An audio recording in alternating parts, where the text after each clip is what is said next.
kami datang ke hadirat-Mu Tuhan malam hari ini Tuhan. Kami mau menyiapkan jiwa, hati, dan pikiran kami Tuhan untuk menyembah-Mu Tuhan. Kami siapkan jiwa, hati, dan pikiran kami Tuhan untuk datang ke dalam hadirat-Mu Tuhan. Bawa kami lebih jauh lagi untuk menikmati setiap kasih-Mu Tuhan. Saya undang Bapak Ibu Saudara, kita mau sama-sama katakan pujian ini dari awal. Katakan, saat indah ku berhadapan denganmu Tuhan.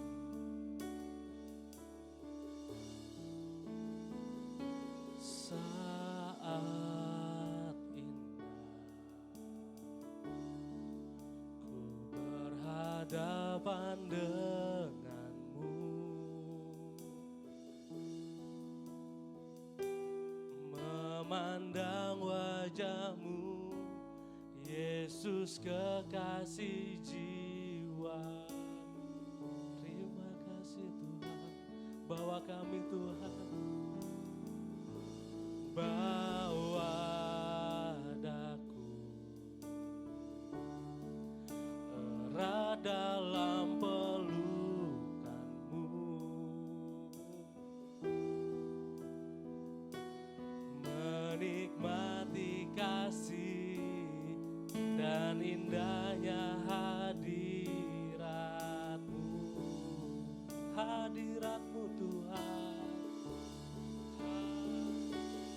hadirat-Mu Tuhan, ku rasakan. Terima kasih Yesus, kekudusan-Mu Bapa.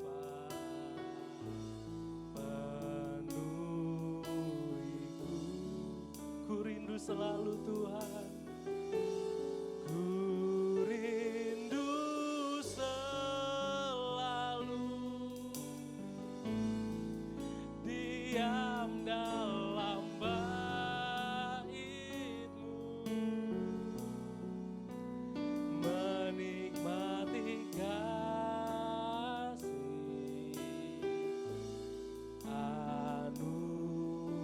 sekali lagi lebih sungguh katakan, hadirat-Mu Tuhan, hadirat-Mu Yesus, ku rasakan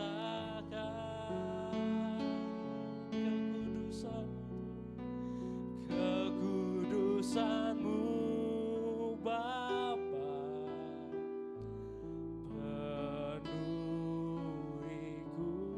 Ku rindu selalu diam dalam bait-Mu, menikmati kasih anugerah-Mu. Saya undang Bapak Ibu Saudara untuk bangkit berdiri. Kita mau angkat pujian ini lebih sungguh lagi. Saat indah ku berhadapan denganmu. Terima kasih Tuhan, memandang wajah-Mu Yesus kekasih jiwa. Bawa kami Tuhan, bawa daku erat dalam pelukan-Mu, menikmati kasih dan indahnya hadir. Sekali lagi katakan,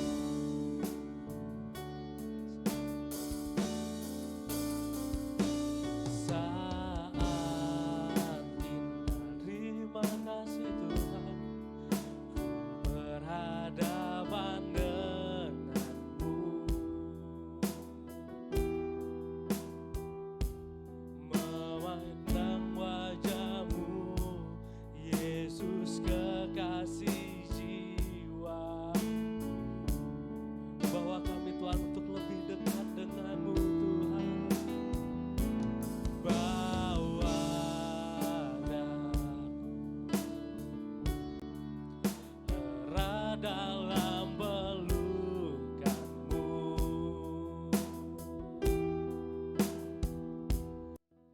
menikmati kasih dan indahnya hadir. Katakan hadirat-Mu Tuhan. Hadirat-Mu Tuhan, ku rasakan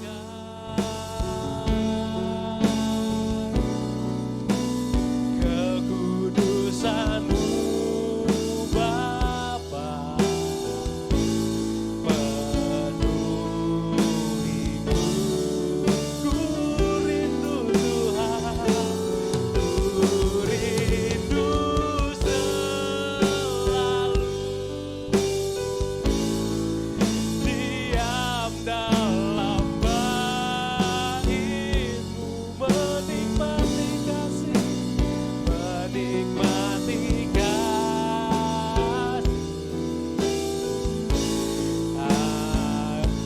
Hadirat-Mu Tuhan,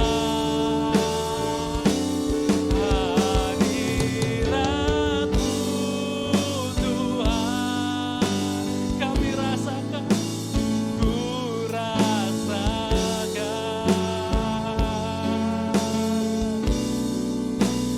kekudusan-Mu Bapa, penuhiku. Ku rindu Tuhan, ku rindu selalu diam dalam bait-Mu, menikmati kasih anugerah. Hadirat-Mu Tuhan, hadir. Kami rasakan hadirat-Mu di tempat ini Tuhan, bahwa kami lebih dekat dengan-Mu Tuhan. Kekudus Yesus,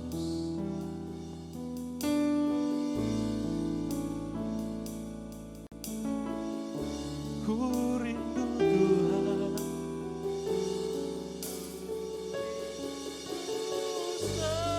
selalu diam dalam bait Yesus, menikmati kasih.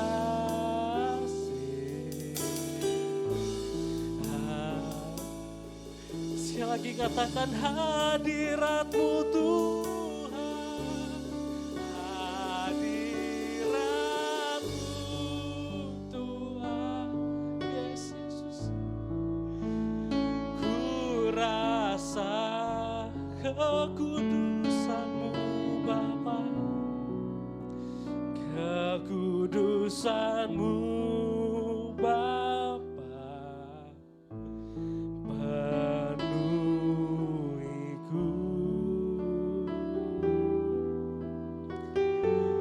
Ku rindu selalu diam dalam bait-Mu, menikmati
tempat ini. Haleluya Tuhan. Kami bersyukur Tuhan buat setiap kasih setiamu buat kami Tuhan. Kami bersyukur Tuhan buat roh-Mu yang selalu ada dalam hati kami Tuhan. Malam hari ini Tuhan, kami datang di hadirat-Mu Tuhan. Kami bersatu hati, kami ingin memuji meninggikan nama-Mu Tuhan. Persiapkan kami Tuhan sebagai hamba-Mu, layakkan kami Tuhan sebagai hamba-Mu supaya kami dapat menghadap tata suci-Mu yang kudus.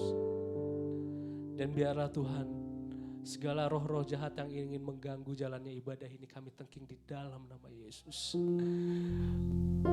Biarlah roh-Mu yang melingkupi tempat ini, roh-Mu yang memberikan sukacita pada kami. Kami siap beribadah malam hari ini Tuhan. Hanya di dalam nama Tuhan Yesus kami sudah berdoa dan mengucap syukur. Yang percaya mari sama-sama katakan amin. Amin. Shalom teman-teman.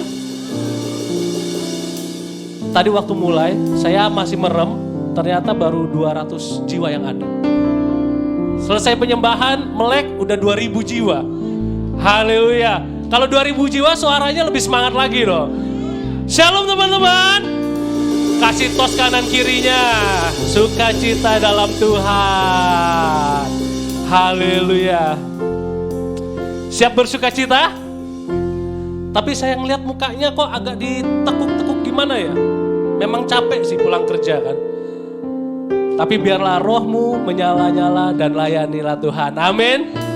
Mari kita masuk dalam hadirat Tuhan. Kita mau masuk lagu pujian. Mari masuk gerbangnya dengan hati bersyukur. Haleluya. Beri kemuliaan buat Tuhan tempat ini. Haleluya. Come on.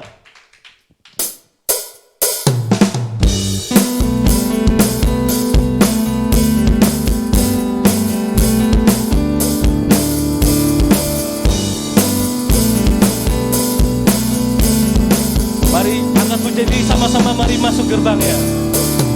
Masuk gerbangnya, hati bersyukur, halamannya dengan pujian, penuhi baiknya dengan nyanyian syukur,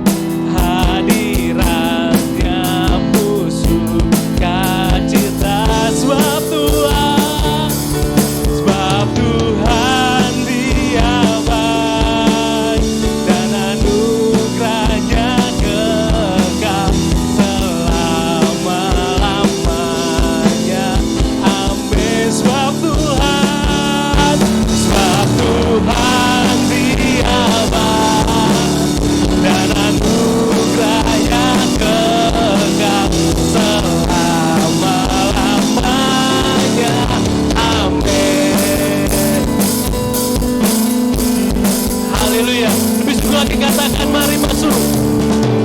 Masuk gerbangnya, hati bersyukur, halamannya dengan pujian, penuhi baitnya dengan nyanyian syukur, hadiratnya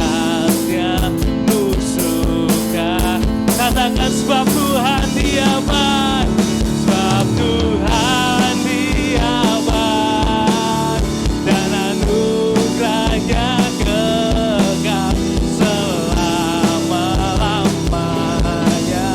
Amin. Sebab Tuhan Dia baik, dan anugerahnya kekal katakan sebab Tuhan Dia baik, sebab Tuhan Dia baik, dan anugerahnya kekal selama-lamanya. Amin. Sebab Tuhan Dia baik, dan anugerahnya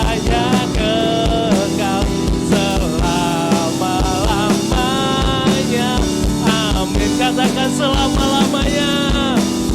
Selama-lamanya, selama-lamanya, selama-lamanya. Amin. Haleluya. Beri kemuliaan Tuhan. Boleh duduk teman-teman sekalian. Puji nama Tuhan, baru 2 pujian udah ngos-ngosan ya. Kita rasakan hadirat Tuhan di tempat ini, amin. Saatnya kita mau masuk dalam seminar kita mau siapkan hati kita lebih jauh lagi. Haleluya Tuhan.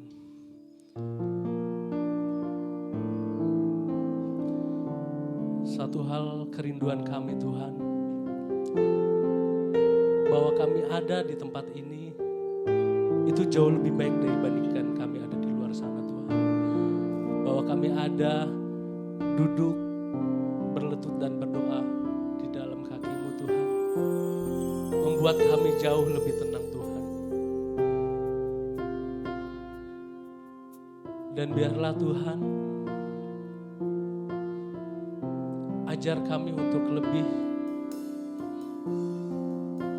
mengenal-Mu lagi Tuhan. Ajar kami untuk lebih lagi Tuhan, memberikan yang terbaik untuk-Mu Tuhan. Haleluya. Satu hal yang ku rindu, berdiam di dalam rumah-Mu. Satu hal yang ku minta, menikmati. Satu hal yang ku rindu, berdiam di dalam rumah-Mu. Satu hal yang ku minta, menikmati gaib-Mu Tuhan. Lebih baik satu hari di pelataran-Mu daripada 1000 hari di tempat lain. Aku memuji-Mu,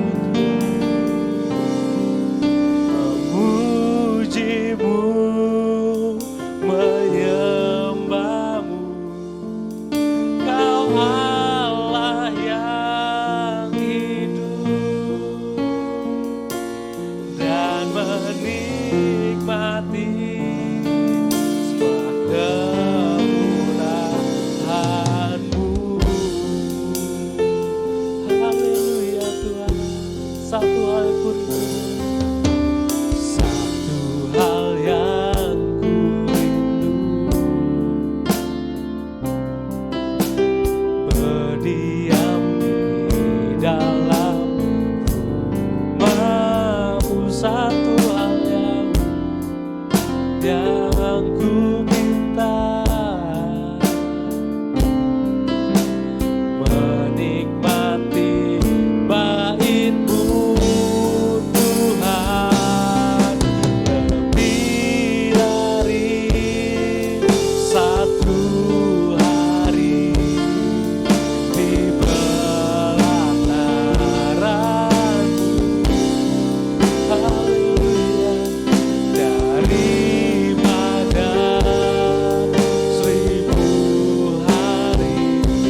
menikmati semua kemurahan. Sekali lagi, mari sambil mengangkat dua tanganmu, katakan lebih baik Tuhan. Lebih baik satu hari di pelataranmu daripada 1000 hari di tempat lain. Amin. Haleluya. Memujimu, menyembahmu, Kau Allah yang hidup, dan menikmati semua kemurahan, dan menikmati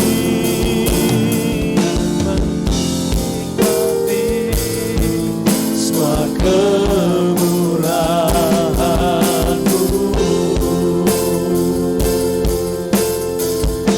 Bapak, malam hari ini kami membuka kerinduan kami untuk kembali bersekutu dengan Engkau. Kami mau menikmati hadirat-Mu, bahkan menikmati pribadi-Mu dalam hidup kami. Bahkan setiap kami berkumpul hari ini, kami bukan cuma sekedar mau menambah pengetahuan logika kami tentang pernikahan, tetapi kami ingin menikmati pernikahan kami bersama dengan Tuhan. Kami ingin membangun pernikahan kami dengan keintiman di dalam hadirat Tuhan. Biar setiap kami menikmati Tuhan dalam setiap firman yang disampaikan, setiap materi yang dibagi, kami dapat menangkap hati Tuhan dan membawa setiap kebenaran-Mu benar-benar menguasai pernikahan kami, menguasai pandangan kami, menguasai hidup kami, supaya setiap hidup yang kami bangun adalah hidup dalam perkenanan Tuhan, adalah hidup yang kuat, yang terjaga di dalam hadirat Tuhan. Kami berdoa, mari kuduskan dan urapi hamba-Mu yang akan menyampaikan pesan firman-Mu. Pakai bibir mulut hamba-Mu, sembunyikan dia di belakang salib-Mu.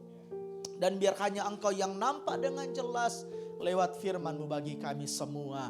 Kami siapkan hati kami, konsentrasi kami yang terbaik. Dan kami mau bersekutu dengan Tuhan lewat firman-Mu. Di dalam nama Tuhan Yesus Kristus kami sudah berdoa. Haleluya. Amin. Puji Tuhan, silakan duduk.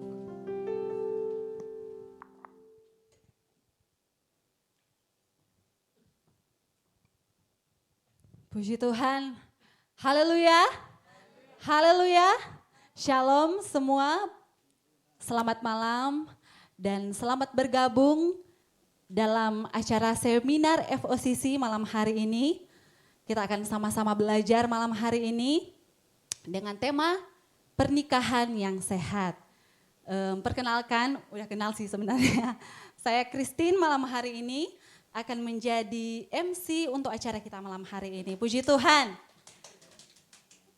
Saudara, kita tahu bersama di dalam tubuh yang sehat terdapat jiwa yang kuat. Amin.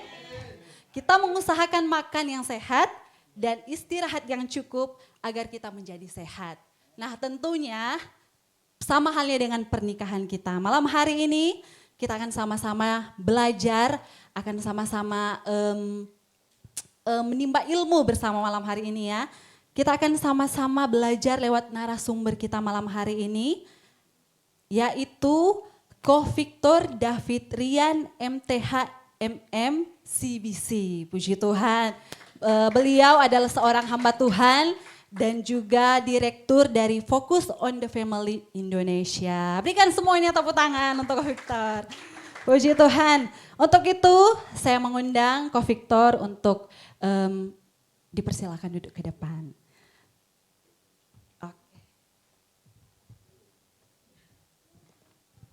Ini saya sendiri duduk di depan. Saya udah izin tadi, kayaknya di bawah aja ya, biar lebih enak. Nanti saya duduk kalau Q&A. Oke, puji Tuhan. Selamat malam semuanya. Entah kenapa saya grogi banget hari ini. Karena kalau di rumah sendiri rasanya beda. Saya udah membawakan seminar di tempat-tempat yang lain, cuman kalau berada di rumah sendiri rasanya aduh. Itu ya bersama dengan orang-orang yang udah kenal, melayani bersama-sama. Jadi ada pressure tersendiri gitu. Ketika saat ini diminta untuk membawakan materi khususnya berbicara tentang pernikahan. Coba kasih salam dulu, kasih tos lah. Kasih tos samping kanan samping kiri, katakan hari ini saya mau belajar firman Tuhan.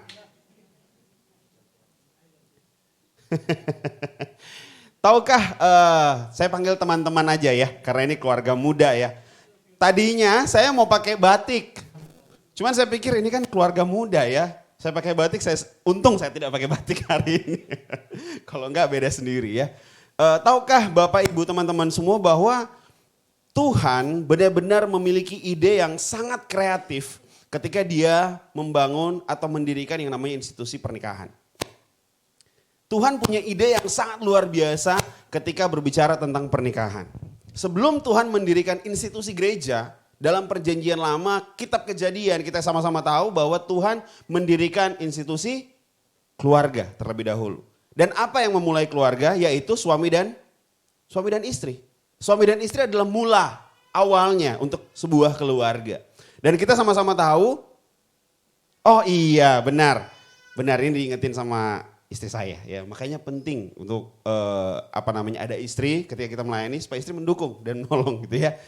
Saya mau meminta untuk Bapak Ibu duduk bersama pasangan kalau bisa. Ya, jangan terpisah. Om Jiji duduk sama pasangannya. Yang enggak ada ya bolehlah dengan teman ya. Kalau enggak ada ya boleh dengan teman. Tapi kalau ada boleh silakan duduk dengan pasangannya. Gini lebih enak dan lebih asik untuk dilihat ya. Karena semua duduk dengan pasangan masing-masing. Yang belum punya pasangan nggak apa-apa nanti ya. Kita belajar dulu dari sini. Teman-teman yang ikut juga secara online ada berapa orang ya? Kok Chris ya? 17 orang yang join secara online malam hari ini. Saya tahu ada juga dari yang pro yang ikut ya. Ada banyak dari mereka yang ikut karena mereka penasaran pengen belajar katanya ya. Sebelum membangun sebuah pernikahan di dalam Tuhan. Nah hari ini ada banyak sekali seminar-seminar di luar sana, ada banyak sekali tips-tips, ide-ide atau banyak sekali artikel-artikel yang berbicara tentang pernikahan. Kita bisa buka di Google, kita bisa cari website-website yang ada, tapi tahukah teman-teman semua bahwa ide terbaik atau nasihat terbaik yang bisa menjadi landasan terbaik bagi pernikahan kita yaitu firman Tuhan. Karena Tuhan yang create, Tuhan yang ciptakan pernikahan. Nah, hari ini saya dikasih tema pernikahan yang sehat. Perkenalkan nama saya Victor. Sudah lanjut aja itu. Pernikahan yang sehat adalah tema yang diberikan kepada saya, healthy marriage gitu ya. Nah hari ini kita juga nanti teman-teman keluarga muda akan dibagikan juga ya kertas kalau sudah selesai ya.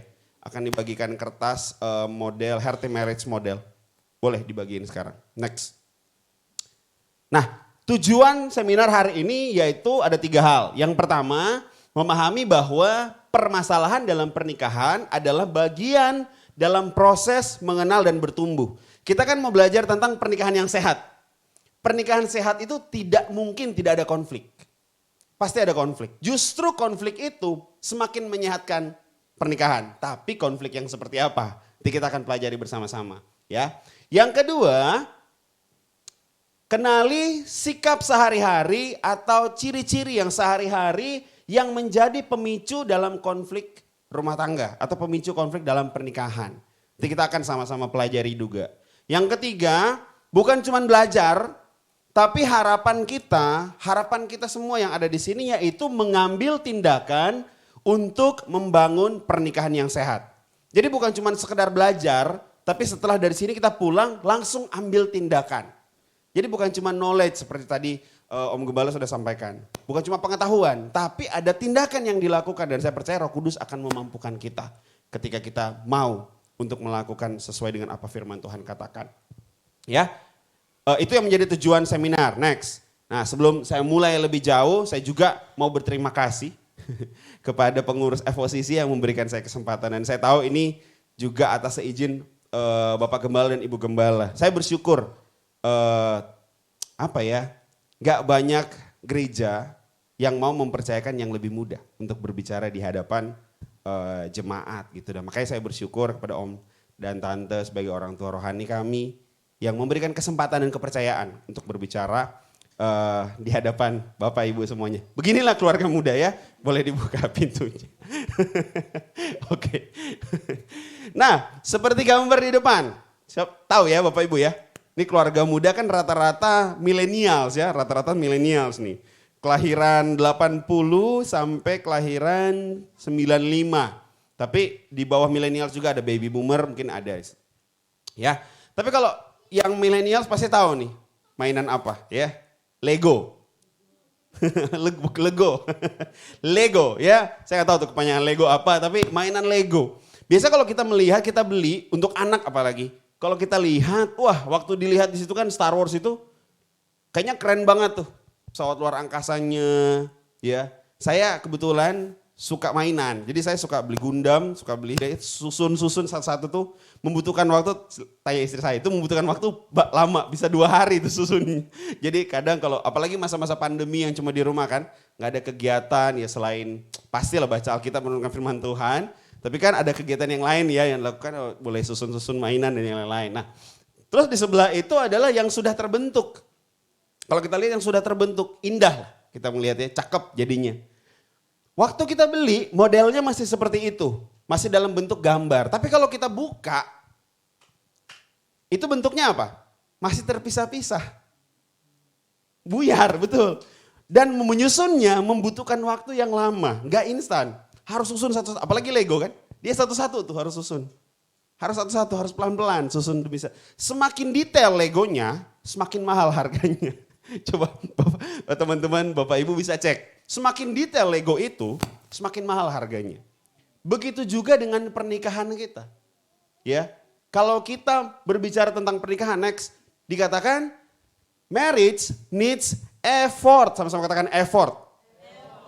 Effortnya bukan cuma pada saat pacaran. Pacaran kita kayak effort banget, beli bunga, telepon setiap hari gitu ya, ajak makan setiap minggu kayaknya harus pergi ngedate.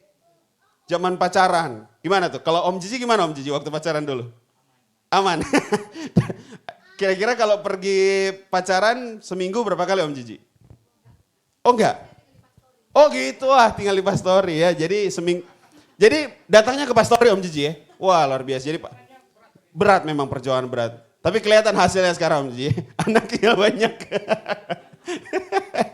Kalau Mas Adit kemarin waktu berpacaran biasanya berapa kali tuh Mas Adit? Seminggu ngedate-nya berapa kali?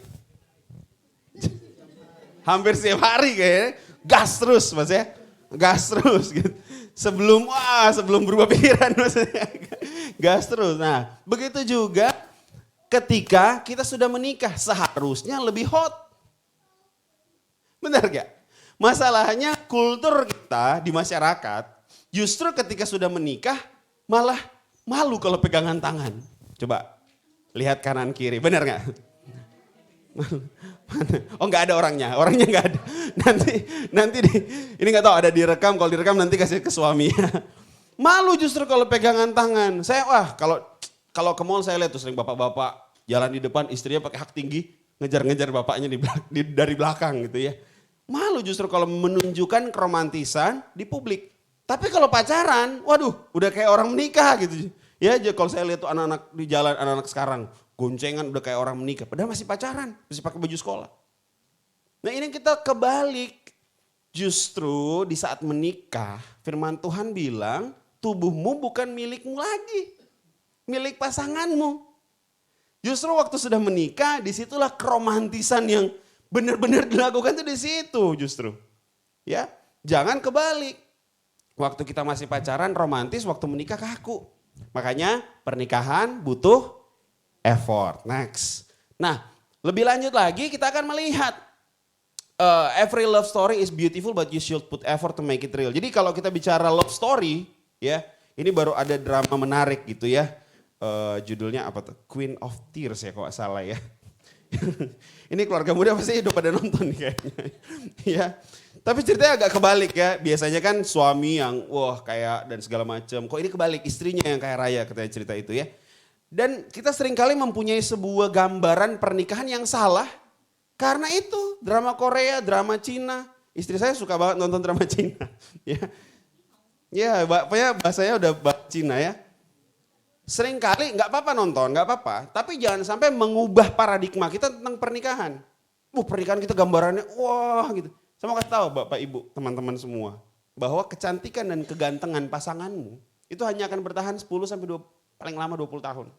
Setelah itu, coba lihat KTP ya, dia berubah sekali jauhnya. Fisik tidak akan bertahan lama. Ya, coba lihat wajah pasanganmu. Iya. Next. Ya. Next. Ya. Nah, sekarang apa sih yang kita dengarkan? Ini ada pertanyaan sebelumnya kayaknya. Oh nggak ada, oke. Mungkin balik lagi ke slide sebelumnya. Saya mau tanya nih ke Bapak Ibu teman-teman semua ya.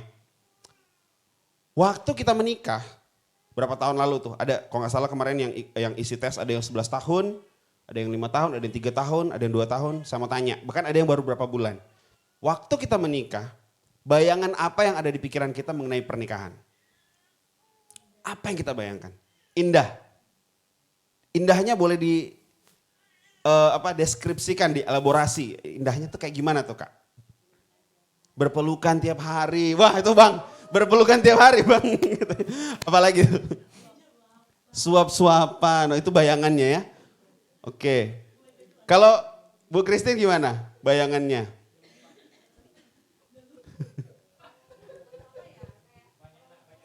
Banyak aja.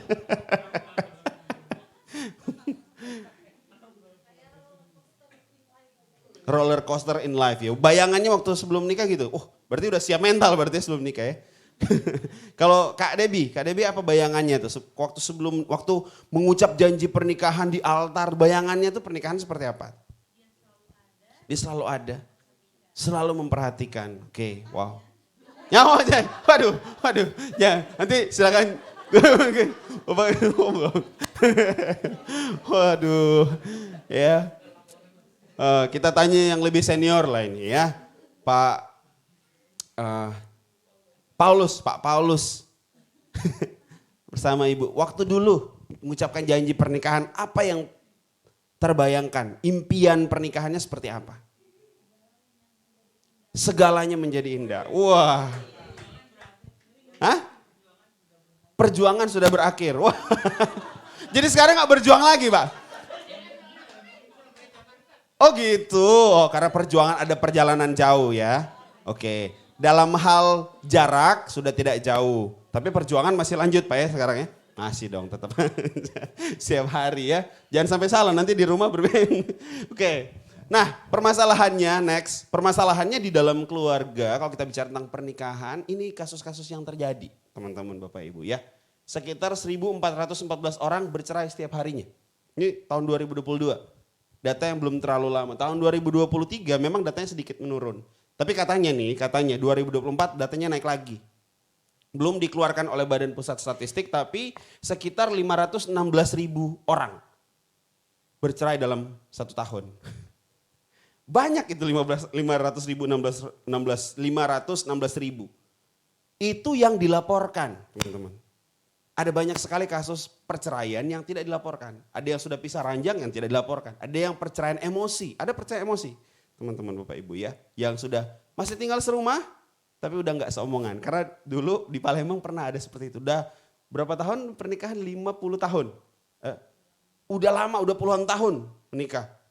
Tapi sudah 5 tahun tinggal dalam rumah yang sama, tidak saling ngomong satu sama yang lain. Saya heran juga tuh ngapain aja 5 tahun tidak saling ngomong. Bisa seperti itu ya. Bayangkan, jadi bisa 2 kali lipat ini. Jumlahnya bisa 1 juta lebih. Terus kemudian di Banten sendiri, ini kita masuk provinsi Banten ya. Banten sendiri sekitar 21.000 kasus tahun lalu. Dan tahukah 21.000 kasus ini termasuk orang-orang Kristen juga. Datanya. 75% yang mengajukan untuk perceraian itu wanita. 75% wanita yang menginisiasikan untuk bercerai gitu ya. Nah, apa aja penyebabnya? Ini kecil sekali memang tulisannya. Yang pertama tuh paling banyak di atas yaitu perselisihan dan pertengkaran. Itu sekitar 270.000 kasus perselisihan dan pertengkaran. Jadi ternyata bukan perselingkuhan yang paling pertama tuh. Malah perselingkuhan gak ada di sini. Ternyata yang menjadi penyebab orang berselingkuh bisa jadi salah satu dari sini. Gitu ya. Jadi bukan penyebab utamanya. Nah, yang kedua di situ ada masalah ekonomi. Ada sekitar 170.000 kasus masalah ekonomi orang bercerai.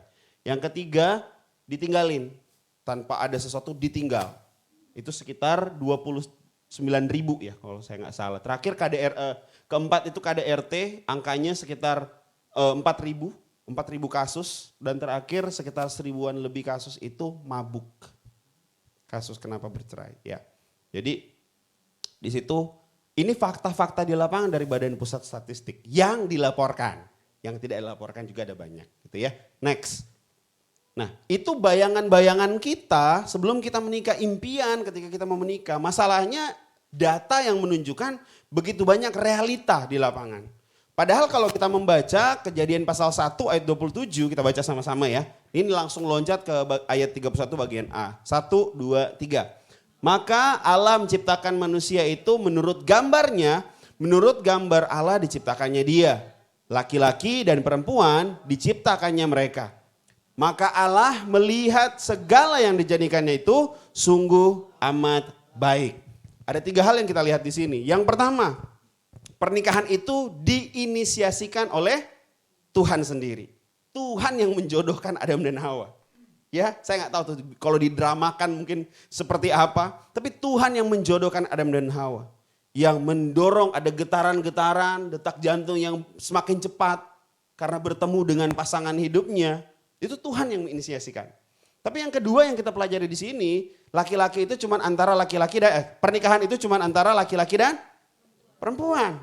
Nggak ada di tengah-tengah. Sekalipun dunia saat ini memamerkan, mengkampanyekan tentang pernikahan sama jenis, Alkitab tidak pernah mendukung dan Alkitab masih benar sampai detik ini.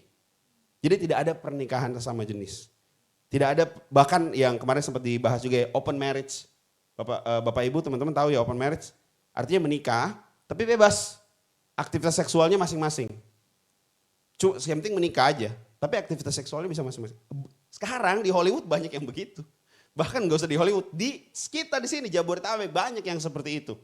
Menikah, tapi kemudian terserah yang suaminya mau punya pasangan seksual di tempat lain, istrinya punya pasangan seksual, terserah mereka masing-masing. Tapi rukun, rumah tangganya rukun. Demi anak-anak, biasanya seperti itu kan. Alasannya demi anak-anak. Nah itu jelas, itu tidak mempermuliakan nama Tuhan. Tuhan membenci hal-hal seperti itu. Dan Tuhan membenci perceraian ya firman Tuhan katakan. Dan yang ketiga, yang kita lihat di sini, Tuhan memandang pernikahan itu apa? Sungguh amat baik. Tuhan melihat pernikahan itu sungguh amat baik. Makanya kalau tidak punya karunia selibat, maka sebaiknya menikah. Karena Tuhan melihat pernikahan itu sungguh amat baik. Buat teman-teman yang pro yang menonton, Tuhan melihat pernikahan itu sebagai sungguh amat baik. Pernikahan itu sungguh amat baik di hadapan Tuhan. Jadi ini mindset yang harus kita tanamkan terlebih dahulu. Landasan bahwa Tuhan melihat pernikahan itu sebagai sungguh amat baik di antara laki-laki dan perempuan. Gitu ya. Next. Nah, kalau kita melihat di dalam perjanjian lama sampai masuk ke dalam perjanjian baru, ya. Oh, ini tadi sudah ditanyakan nih. Kalau kita melihat dalam perjanjian lama sampai perjanjian baru, ternyata saya pelajari, saya ngobrol-ngobrol juga dengan istri saya, ternyata ide pernikahan itu Tuhan sangat, bahasanya apa ya, concern. Sangat menilik, sangat melihat dengan serius. Bayangkan ketika Tuhan menciptakan manusia, yang menginisiasikan pernikahan adalah Tuhan sendiri. Ketika Tuhan memilih bangsa Israel keluar dari tanah Mesir, Tuhan bilang salah satu hukum yang Tuhan selalu ulang-ulang adalah tidak boleh kawin campur. Tidak boleh menikah dengan bangsa yang tidak mengenal Tuhan. Bahkan sampai di detik akhir di kitab Maleakhi kalau kita baca, itu pun Tuhan masih singgung tentang pernikahan karena bangsa Israel kawin campur. Dalam perjanjian baru sama. Tuhan dalam catatan Rasul Paulus juga menyebutkan bahwa Gelap dan terang tidak bisa bersatu. Diulang lagi dalam Efesus, Kolose lagi disebutkan tentang pernikahan. Bahkan digambarkan pernikahan antara suami istri seperti menggambarkan Kristus dan gerejanya. Mempelai laki-laki dan mempelai perempuan. Dan pernikahan itu ada kitabnya sendiri kalau kita baca di Kidung Agung. Itu menunjukkan keintiman antara suami dan istri yang menggambarkan Kristus dan gerejanya. Jadi seserius itu Tuhan kalau berbicara tentang pernikahan. Jadi gak bisa main-main. Jadi berbicara tentang pernikahan itu kita gak bisa main-main. Seserius itu Tuhan kalau berbicara tentang pernikahan. Nah, kalau kita berbicara, jadi apa kuncinya kalau kita bicara hari ini pernikahan yang sehat? Pernikahan yang sehat, the secret to a healthy marriage is an open heart. Kunci dari sebuah pernikahan yang sehat adalah hati yang terbuka. Nah, kita akan pelajari dan kita akan gali sama-sama maksudnya apa. Ya, firman Tuhan bilang begini, jagalah hatimu dengan segala kewaspadaan karena dari sanalah terpancar kehidupan. Hati yang terbuka itu memancarkan kehidupan. Memancarkan kehidupan dengan kata lain, memancarkan pengharapan. Memancarkan harapan-harapan yang baru. Ya, tapi sebaliknya hati yang tertutup memancarkan kematian. Artinya apa? Di sana ada keputusasaan. Di sana tidak ada harapan lagi, hati yang tertutup. Makanya penting untuk, di sini dikatakan Jane Seymour bilang, keep your heart open and love will always find its way. Jadi tetap buka hatimu dan cinta pasti akan menemukan jalannya. Masalahnya di dalam membangun bahtera rumah tangga, seringkali ada momen-momen di mana hati kita tertutup.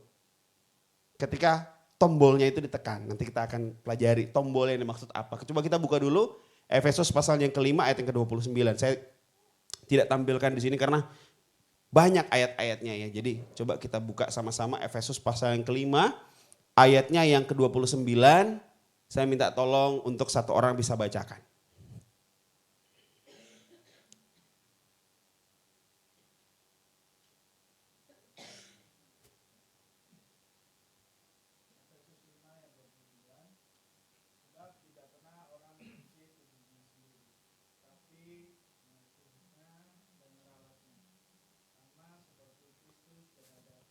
Yes, tidak pernah seseorang membenci tubuhnya sendiri. Karena ketika kita menikah kita menjadi satu tubuh kan, firman Tuhan bilang. Jadi kalau kita membenci pasangan kita sebenarnya membenci diri kita sendiri. Ya. Tetapi dikatakan apa? Mengasuhnya dan merawatinya. Di dalam terjemahan bahasa Inggris dia pakai kata cherishes and nourishes. Coba kita lihat bersama-sama ya. Next di dalam catatan yang tadi. Ya. Dikatakan begini. Yang pertama, next dulu. Yang pertama dikatakan cherish your spouse. Saya cari-cari kata cherish ini dalam terjemahan bahasa Indonesia ini cukup sulit. Kata yang terdekat yang saya temui yaitu hargai pasanganmu. Ya ada juga dia bilang tadi jaga pasanganmu. Jadi bisa banyak terjemahannya kalau di dalam terjemahan bahasa Indonesia. Tapi kata terdekat yang saya temui di dalam Alkitab, di dalam terjemahan bahasa Inggris, cherish itu dalam bahasa Indonesia itu menghargai pasanganmu. Firman Tuhan katakan Lukas 12 ayat 34 karena di mana hartamu berada, di situ hatimu berada.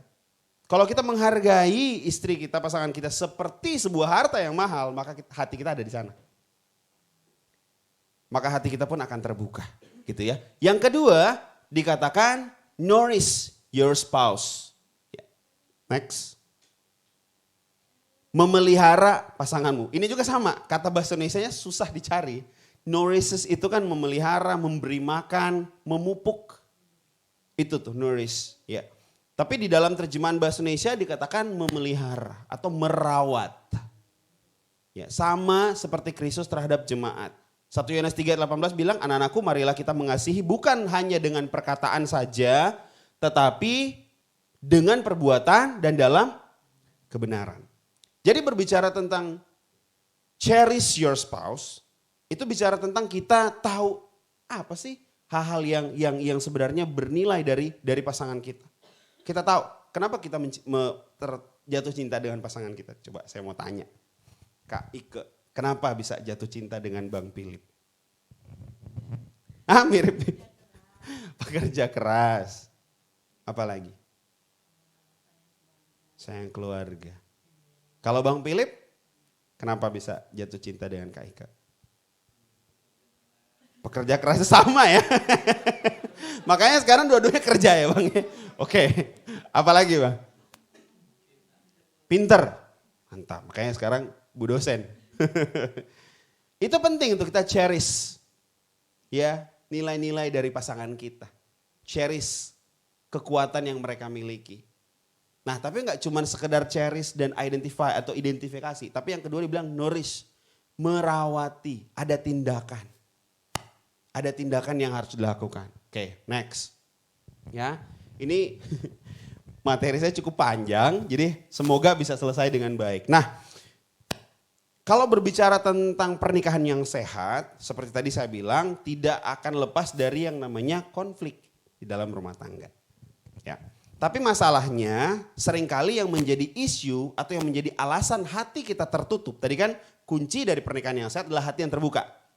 Tapi seringkali yang menjadi alasan kenapa hati bisa tertutup juga sama konflik. Tapi unhealthy konflik. Konflik yang tidak sehat. Nanti kita akan lihat konflik yang tidak sehat itu seperti apa, konflik yang sehat seperti apa. Next. Ya, ini kita bicara bagian pertama healthy konflik. Kita lihat video berikut ini bisa diputar?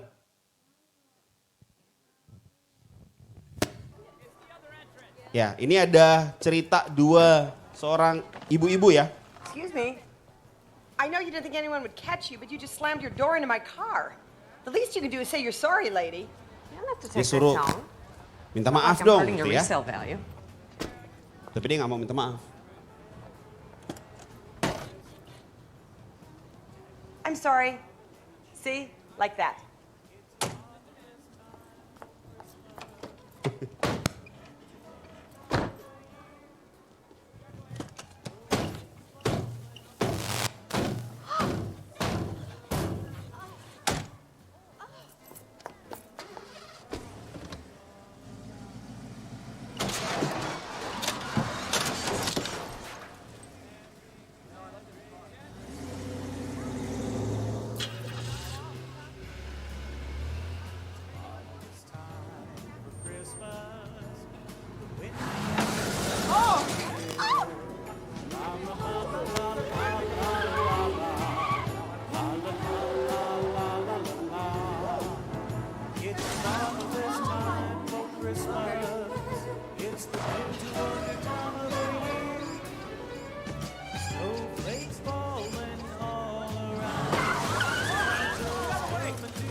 War is not the answer katanya.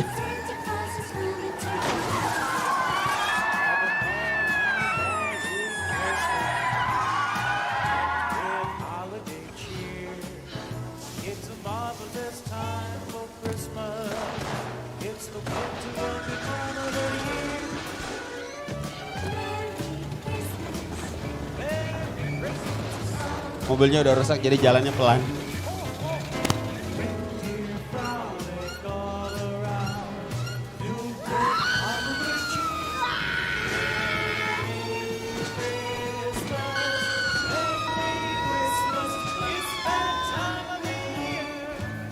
I don't know what happened.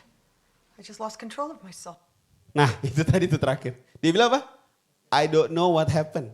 I just lost control of myself. Kita sering begitu nggak?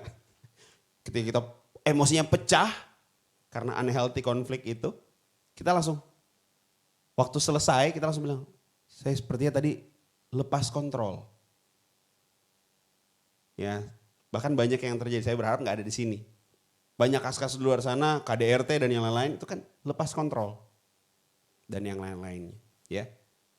Nah, saat konflik tidak sehat terjadi, hati kita tertutup. Kalau kita lihat tadi, hati tertutup, lost control. Sampai ditabrak punya sampai, ya saya nggak tahu tuh endingnya seperti apa tadi ya. Dan hati yang tertutup seketika mulai memproduksi hal-hal yang merusak hubungan. Egois, arogan, dan kemudian apa lagi? Menghakimi, asumsi yang berlebihan, atau yang tidak tepat keras kepala, menjadi kaku dan yang lain-lainnya. Ya.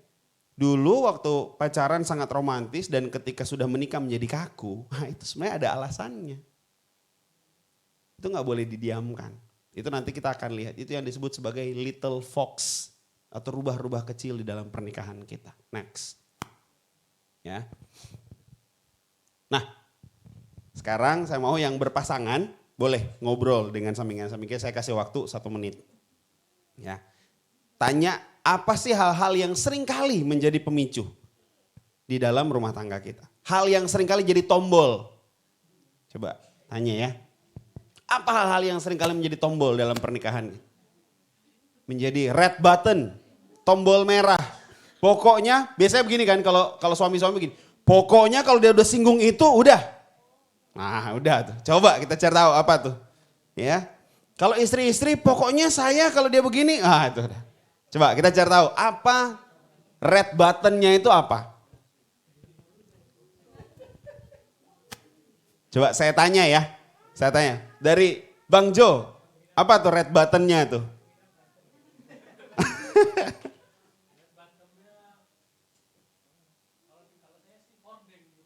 Horden, horden bisa jadi red buttonnya. Kenapa tuh? Kenapa coba? Gimana tuh? Kerja ya. Elektrik ya. Oke. Ya. Oke. Gitu. Jadi berantemnya tuh di situ ya seringkali ya. Oke. Berarti saya simpulkan, berarti ketika istri meminta tolong sesuatu, dalam misalnya melakukan horden tadi itu, terus memperbaiki keran gitu-gitu, tuh seringkali menjadi pemicu. Ya, konflik. Oke. Kalau Kak Aldi ya, benar ya? Apa Kak? Oh, udah hilang. Waduh. Waduh, mantap dong. Mantap.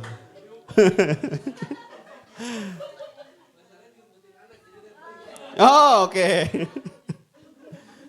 Biasanya apa tuh, Kak?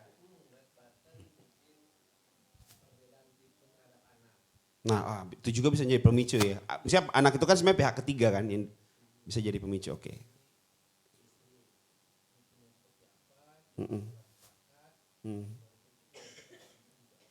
Wah.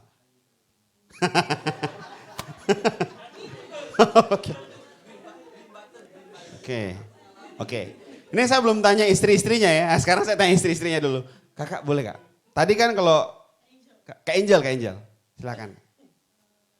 Apa yang sering menjadi pemicu terus emosinya meledak tuh? Oh, berarti berhubungan ya. Kalau minta tolong terus nggak mau, berarti. Merasa apa tuh biasanya kalau minta tolong tapi nggak mau, terus rasanya apa tuh kalau Kak Angel? Bisa. Yang Kak Angel rasain apa? Perasaannya apa? Nggak dihargai lah ya. Nggak sayang sih kayak gitu ya. Kalau kakaknya, apa tuh yang sering jadi pemicu? Sama. Treatment ke anak juga.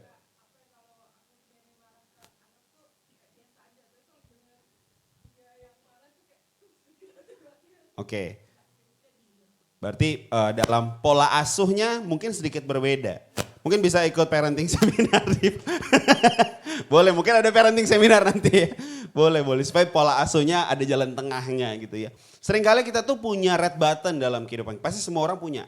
Karena kita semua dibentuk dengan masa lalu yang sama. Masa lalu yang berbeda-beda. Dari keluarga yang berbeda-beda. Ya kan? Bang Jo sama Kak Angel kan dari keluarga yang berbeda. Budaya yang berbeda. Ya, pengalaman masa lalu yang berbeda-beda. Itu semua membentuk red buttonnya kita. Ya. Kalau saya secara pribadi, red button saya itu ketika ada sesuatu yang dilakukan oleh istri saya yang buat saya kurang respect. Jadi kata kuncinya kalau saya itu respect. Kata kuncinya. Ya. Kalau buat istri saya red buttonnya adalah kalau dia tidak didengarkan. Itu red buttonnya. Padahal dia cuma butuh didengerin aja. Gak butuh dinasihati, cuma butuh didengerin doang. Ya kalau kita kan cowok-cowok seringkali pas denger langsung mau menasihati. Menurut saya kamu gini aja, padahal gak butuh dinasihati, cukup didengerin. Kayak gitu. Nah itu red buttonnya kita beberapa waktu yang lalu, ini tahun lalu ya. Ini saya cari yang paling dekat aja lah, yang paling dekat. Tahun lalu sebelum kita berangkat ke Malaysia waktu itu, ya. Terus hari Jumat itu karena waktu sepanjang minggu itu hektik banget, kegiatannya hektik banget. Sampai malam benar-benar hektik karena kegiatannya full banget. Ya. Sehingga sampai malam saya masih harus mengerjakan ada tugas yang belum selesai kayak gitu. Terus kemudian terciptalah situasi di mana menurut saya dia kurang menghargai, kurang respect. Wah, saya langsung meledak di situ ya. Nah tadi lose control. I don't know what happened katanya. Saya langsung marah di situ dan seumur-umur saya marah, saya belum pernah marah dan langsung turun ke bawah. Karena kita ada 2 lantai gitu, saya langsung turun ke bawah. Gitu. Dan tanpa sadar saya juga tidur gak bareng. Itu baru kali pertama saya tidak tidur bareng dengan dia. Dan pas bangun pagi, dia pertama yang datang dan say sorry. Wah itu membuat hati saya hancur sekali. Karena menurut saya yang salah.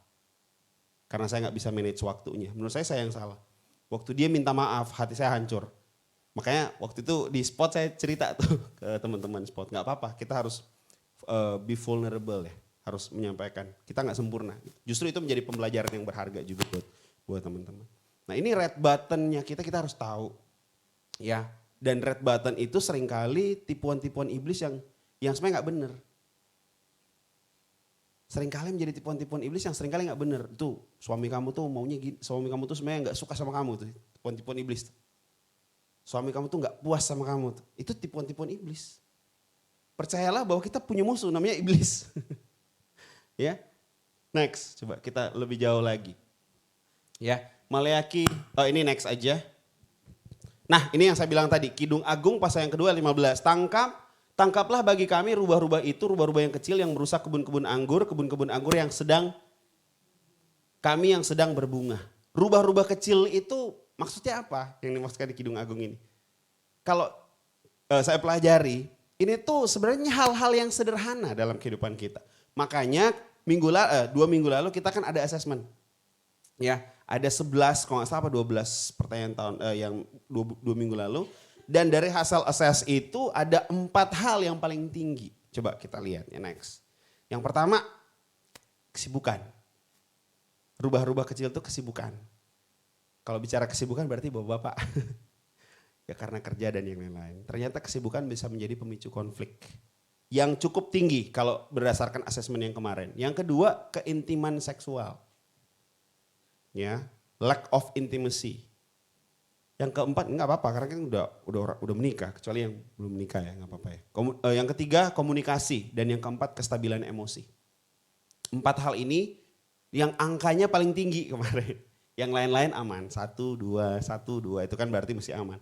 Tapi 4 hal ini yang angkanya 3 sampai ke atas, 3, 4 ada yang 5 gitu ya. Kalau udah 5 berarti udah enggak sama sekali. Ya, next.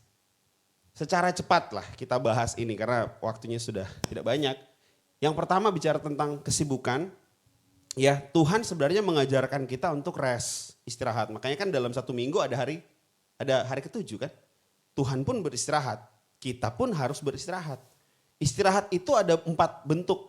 Yang pertama physical rest. Physical rest itu istirahat tidur, karena capek kita istirahat gitu kan. Atau kalau bahasa kalau di Jepang selain tidur, kualitas tidur yang 7 sampai 8 jam, kalau kita orang dewasa 6 sampai 8 jam, Indonesia itu salah satu negara yang jam tidurnya paling sedikit, yaitu cuma 6 jam rata-rata. Ya, itu tidak baik sebenarnya. Terus kemudian apa lagi? Mind break. Mind break itu maksudnya apa? Mind break itu istirahat pikiran. Jadi kita kan kadang bersandar tempat tidur, istirahat nih, tapi kita main HP kan. Itu kita gak istirahat di pikiran kita. Jalan terus. Makanya perlu ditaruh tuh gadgetnya untuk istirahat, mind break. Yang ketiga, social rest. Nah social rest ini tergantung dari karakteristik kita. Ada orang introvert ya. Kalau introvert justru energinya dia, restnya dia ketika dia me time sendiri. Nah itu energi. Kalau orang ekstrovert sebaliknya justru. Restnya ketika dia ketemu banyak orang, itu rest buat dia. recharge energi gitu. Buat dia tuh itu. Nah tapi yang terakhir ini yang paling penting nih. Spiritual rest. Banyak orang merasa capek, udah istirahat, udah tidur, udah udah social rest. Tapi kok masih capek ya? Jawabannya sebenarnya yang dibutuhkan spiritual rest. Jadi hati-hati, kesibukan kita itu bisa membuat kita lupa kita perlu spiritual rest dalam kehidupan kita. Ya, next. Ini sebenarnya panjang penjelasannya tapi saya coba rangkum-rangkum aja. Yang kedua, keintiman seksual. Memang itu fakta.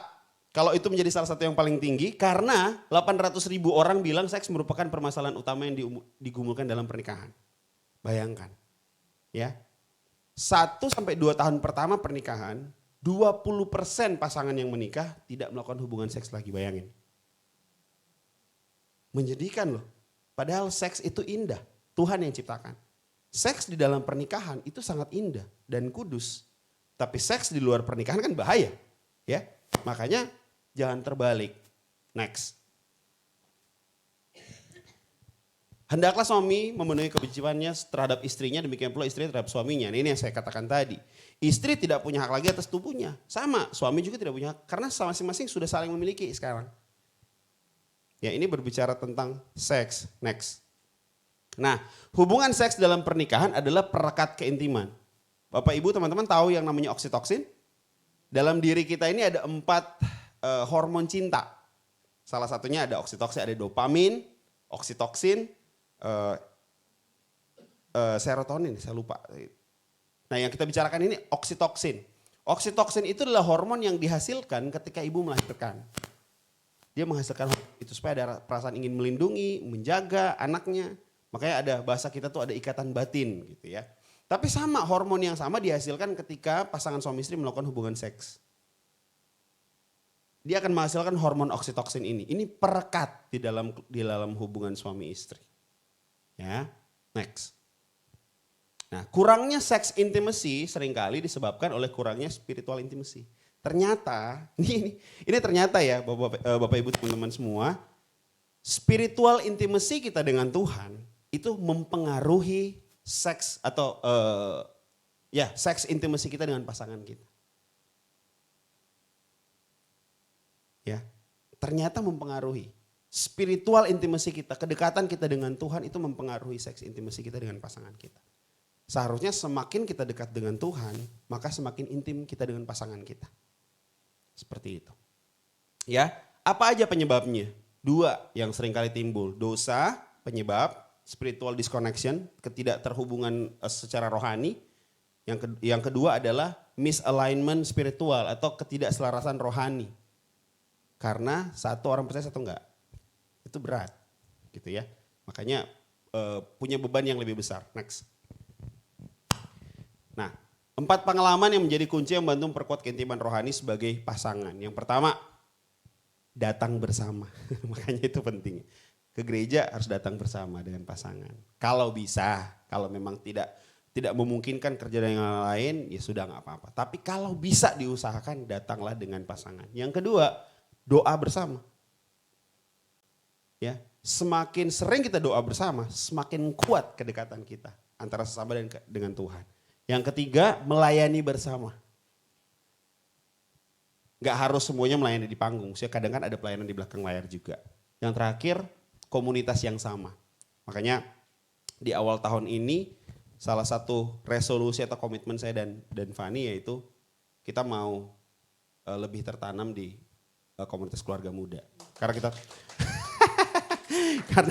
karena kita pikir betul kita banyak memberikan melayani banyak anak-anak sport yang pro, tapi kita juga sebenarnya butuh dilayani. Itu ya dengan terima kasih. Next. Ya, ini next aja karena banyak sebenarnya. Langsung masuk poin yang kedua aja kayaknya. Oh, Chris. Poin yang kedua yaitu bicara tentang healthy marriage. Nah, ini saya minta tolong untuk dibawakan tuh papan tulisnya di belakang. Ya. Ini dilewatin aja. Nanti materinya dibagikan ya. Materinya dibagikan aja ke. Nah, bicara tentang healthy marriage di mana? Situ aja. Oh ya, boleh.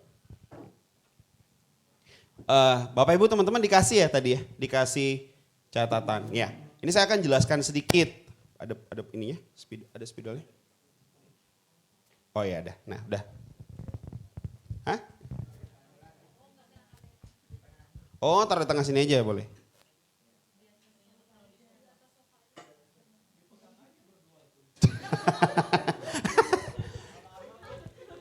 Panitia mungkin minta tambahan waktu dikit ya. Sayang kalau nggak dijelaskan bagian ini. Ini yang kita sebut sebagai, jadi kalau bicara tentang pernikahan yang sehat tadi kan open heart. Bahasa lainnya adalah Christ-centered marriage. Nah yang tadi yang saya bagikan ke Bapak Ibu teman-teman semua, di tengah sini kan bisa next, di tengah sini ada salib itu maksudnya Christ-centered marriage. Langsung next aja. Sebelumnya. Nah, ini bicara tentang bagaimana suami dan istri itu bertumbuh ke arah Kristus. Semakin kita mendekat kepada Tuhan, semakin mendekat kita satu sama yang lain. Kekosongan di tengah itu, yang jarak kosong itu nggak bisa diisi oleh siapapun. Cuman bisa diisi oleh Tuhan. Kita nggak bisa demand atau nggak bisa menuntut pasangan kita mengisi kekosongan itu nggak bisa. Yang bisa mengisi kekosongan itu cuma Tuhan. Makanya pernikahan itu adalah dua individu yang utuh. Ketika menikah gak saling nuntut. Justru saling membangun satu sama yang lain. Ya, ini yang disebut healthy marriage atau Christ-centered marriage. Coba kita perhatikan. Semakin mereka mendekat kepada Tuhan kan semakin mendekat juga satu sama yang lain. Nah, bicara tentang ini yang disebut Christ-centered marriage gitu ya. Kalau kita perhatikan di sini, ini yang gambar siapa ya? Fanny ya? Bagus ya gambarnya. Nah, ini yang disebut interactive space. Interactive space ini adalah pernikahan tuh di sini nih wilayahnya. Ini wilayah pernikahan. Ya. Tapi ini area yang saya bulatkan ini yang disebut individual. Bisa next yang di slide. Individual. Healthy individuals ya. Healthy individuals ini yang di sini nih. Nah, open heart itu ada di mana di sini open heartnya, Bapak Ibu teman-teman. Open heart. Nah, sebagai seseorang individu yang bertanggung jawab terhadap dirinya sendiri, apa aja yang menjadi tanggung jawab diri sendiri yang disebut di situ? Physically, mentally, emotionally, spiritually. Itu harus menjadi tanggung jawab diri sendiri. Kita nggak bisa minta istri kita bertanggung jawab terhadap kita secara rohani, nggak bisa. Kita harus bertanggung jawab terhadap diri kita secara rohani. Sama, mental juga sama. Kita harus bertanggung jawab terhadap diri kita. Itu yang disebut sebagai pribadi yang utuh. Kedua pasangan yang pribadi utuh ketika mereka menikah, disinilah yang disebut sebagai interactive space atau terserah lah mau dikasih nama apa. Kalau kemarin kita ikut ini namanya The Cozy Garden, taman yang indah. Ini tergantung kita mau bangun taman atau menjadi padang gurun. Keputusan kita setiap hari. Ya, nah ketika kita membangun, ketika ada permasalahan di sini, ya ada permasalahan, boleh ke slide yang judulnya reactive cycle. Ya, di slide sebelumnya kayaknya. Ini dia.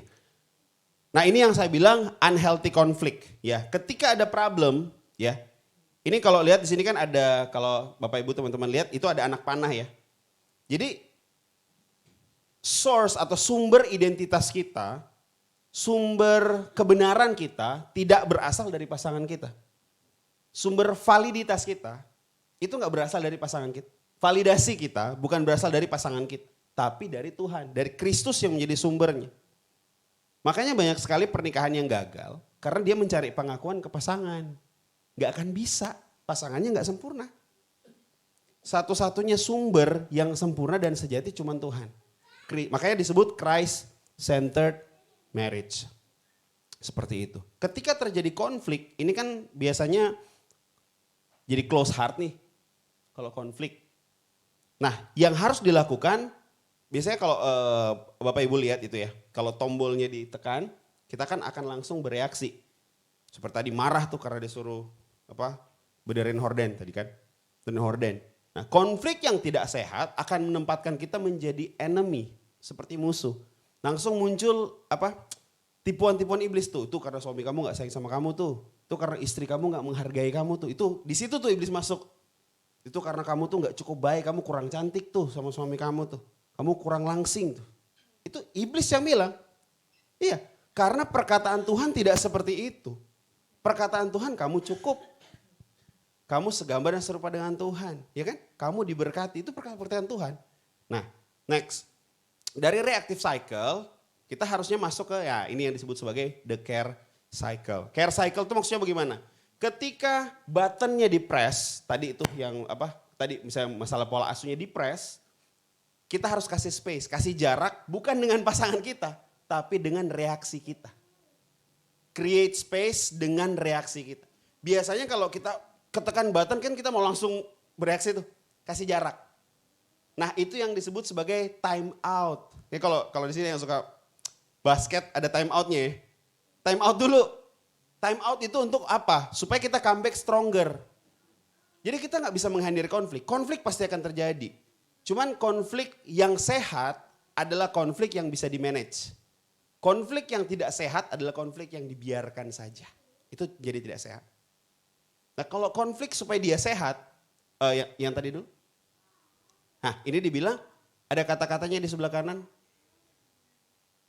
Nah tombol pemicu kita, yang tadi kan kita sudah tahu ya tombol pemicu kita apa. Ada bisa bicara masa lalu, kadang kalau singgung orang tua itu bisa jadi tombol pemicu.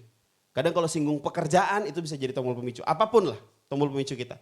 Tapi ketika kita bermasalah di sini, ya, yang harus kita lakukan, kita harus take care halaman kita sendiri. Ini halaman kita. Yang harus kita lakukan Matius 11 ayat 28. Marilah kepadaku yang letih lesu dan berat, aku akan memberikan kelegaan kepadamu. Jadi waktu kita mau react, kita create space dengan reaksi kita time out dulu. Nah time out itu apa yang kita lakukan? Nah baru next. Nah next lagi. Nah yang pertama aware. Kita tahu menyadari bahwa kita memerlukan time out. Kita butuh waktu nih. Time out itu bukan memberi jarak dengan pasangan ya. Tapi memberi jarak dengan reaksi kita. Jangan sampai firman Tuhan bilang jangan sampai kita melakukan dosa dengan lewat perkataan. Terus kemudian apa? Attend, undang Tuhan memulihkan hati kita. Baru yang ketiga bertindak dengan pimpinan Roh Kudus. Jadi jangan langsung bereaksi. Kayak tadi tuh kalau langsung bereaksi. Kayak ibu-ibu yang dua tadi. Itu kalau langsung bereaksi kayak gitu tuh. Hajar terus, pokoknya yang satu gak mau kalah, hajar terus. Tapi kalau kita tahu waktu kita aware, kita harus time out dulu. Cari Tuhan, Roh Kudus mampukan untuk kita melakukan tindakan yang benar. Kayak gitu. Nah kalau sudah dapat kekuatan daripada Tuhan, atau ini sumbernya ya Kristus, baru kita kembali ke sini, perbaiki. Harusnya kalau kita rest, kita comebacknya stronger kan. Kalau kita istirahat harusnya kembalinya lebih kuat. We have more to offer gitu. Kita punya lebih untuk kita berikan kepada pasangan kita. Gitu. Ya makanya waktu saya cerita tadi saya rasa hancur hati karena dia yang lebih dulu minta maaf karena saya yang salah. Harusnya saya yang minta maaf lebih dulu. Gitu. Ya. Nah makanya ini penting. Dalam pernikahan tidak ada siapa yang menang dan kalah. Yang ada hanya sama-sama menang dan sama-sama kalah. Jadi nggak ada saya yang menang, dia yang kalah. Nggak ada. Kita jadi satu tubuh firman Tuhan bilang. Satu daging. Jadi kalau kalah ya sama-sama kalah, kalau menang ya sama-sama menang. Di dalam pernikahan. Next. Next slide. Bagian akhir aja. Nah pernikahan yang bahagia bukanlah sesuatu yang ditemukan. Namun sesuatu yang diusahakan terus menerus. Itulah kebahagiaan sejati sebuah pernikahan. Jadi saya bilang tadi, marriage needs effort. Jadi bukan cuma pacaran butuh effort. Tapi pernikahan pun setiap hari harus berjuang. Mungkin Pak Paulus gak lagi berjuang dari Jakarta ke Surabaya ya. Tapi sekarang perjuangannya apa? Mengenal pasangan kita setiap hari. Dan itu pelajaran seumur hidup. Pelajaran yang tidak akan lulus ketika kita sudah dipisahkan oleh maut, itu lulusnya di situ. Pelajaran seumur hidup. Ya. Mungkin kita bertanya, kenapa ya Tuhan menciptakan pernikahan, pasangan suami istri, dan yang bisa memisahkan cuma maut. Karena itu ada perjalanan kita menjadi sama seperti Kristus. Pasangan kita mengikis kita setiap hari menjadi sama seperti Kristus. Jadi bersyukurlah kepada pasangan yang Tuhan berikan. Kasih tahu ke pasangan kita, thank you udah ada menjadi pasanganku. Next, terakhir. Nah, terakhir ya, saya tutup di sini. Efesus pasal 5 ayat 32 bilang begini. Rahasia ini besar, tetapi yang aku maksudkan ialah hubungan. Ini ada terusnya sebenarnya kalau kita baca, hubungan merujuk kepada Kristus dan jemaat. Bayangkan pernikahan Anda, pernikahan kita menggambarkan hubungan Kristus dan jemaat. Wah, itu luar biasa sekali. Hubungan kita suami istri, Tuhan mau pinjem sebagai gambaran Kristus dan jemaatnya. Bukankah itu adalah sebuah kehormatan yang luar biasa kalau pernikahan kita bisa menunjukkan Kristus dan jemaatnya. Amin. Ya, ini saya sengaja kasih gambar Bapak Ibu yang sudah berumur usianya supaya pernikahan kita pun langgeng sampai tua. Biar itu mempermuliakan nama Tuhan. Amin. Sampai di sini saya kembalikan ke pihak lagi kepada MC. Ya, dan mungkin ada Q&A ya selanjutnya. Boleh. Haleluya, puji Tuhan. Boleh berikan sekali lagi tepuk tangan untuk Kak Victor. Puji Tuhan, saya yakin percaya tema malam hari ini sangat memberkati kita semua. Amin. Amin. Amin. Puji Tuhan. Baiklah, malam hari ini kita akan ada di sesi tanya jawab. Oke. Jadi untuk Bapak Ibu Saudara yang hadir pada malam hari ini, jika mau bertanya boleh siapkan pertanyaannya, akan dijawab langsung oleh Ko Victor. Dan juga bagi teman-teman yang mengikuti secara online, boleh juga mengajukan pertanyaan malam hari ini. Puji Tuhan. Adakah yang mau bertanya atau saya di sini ada pertanyaan? Boleh. Boleh ya. Ini saya duduk sini nggak Iya, apa-apa ya? silakan. Biar Santai. digunakan, Iya, udah iya, dibawa. iya. Oke, ini ada pertanyaan buat Ko Victor.